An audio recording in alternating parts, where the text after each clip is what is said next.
Welcome to Pindar Poetry. We hope you learned something new. You start by opening the phone or settings app and navigating straight to call blocking or blocked numbers. Tap the entry labeled blocked or blocked contacts. This is the only place you can remove entries. Once there, scan the list to find the exact number or contact you want removed. Make sure the device is unlocked and using the main account, otherwise you may not see the full list. This step begins the removal process and prepares you for the actual deletion action.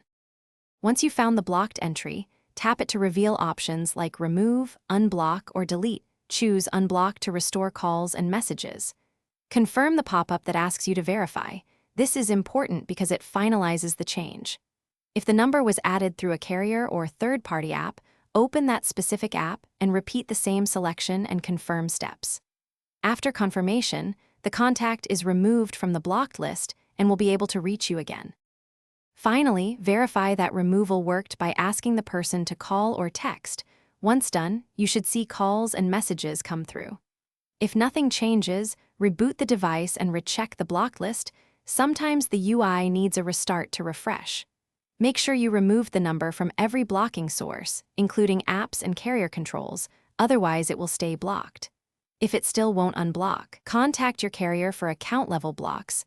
They can release. Thanks for watching. Consider subscribing if we helped you.